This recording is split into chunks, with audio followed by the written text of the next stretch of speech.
Ngicela imithandazo esizweni sonke ngokuzithoba njengendlunkulu ukuthi ke lolu suku lube yimpumelelo kuZulu, ngoba uma kuke kwenzeka okungesizo izifiso zendlunkulu, izizukulwane ezizayo kuyobe sekuyiphupho nomlando ukuthi kwake kwaba khona ubukhosi kwaZulu.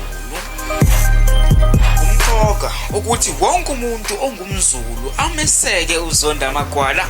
Siyazi ukuthi amacala aba nenselelo enkulu, ikakhulukazi eyezimali. Siyacela nesizwe kuba siselekelele, donate, selekelele indlunkulu, selekelele ingonyama yabo, selekelele ingonyama yabo ngoba ayikho enye ingonyama. Lawa ngamagama kaMntwana uMxolisi kaBhekuzulu wakwaminyamazi, kaBhekuzulu wakwaminyamazi. Yebo ngempela indlela indaba njengoba sonke sazi ke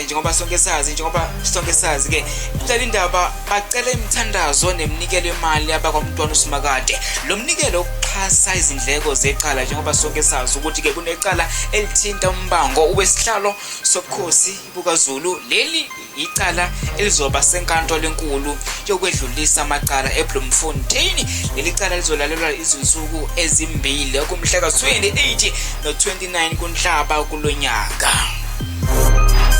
Bacela imithandazo nemnikelo yemali abakwaMntwana uSimakade. Bathi sekuyoba yiphupho nomlando ukuthi kwakukhona uZulu uma bona bengehlulwa. Igama lami ngiusibe uMadoda. Madoda esikhombisa lona Mqadi podcast. Angibambe ithambo ngibonge. Ungakhohlwa ukucomment uma unombuzo ungenelisekile. Ungakhohlwa futhi ukuthi ke uyalele nomngane ukuthi lalela sisemqadini ebumnandini.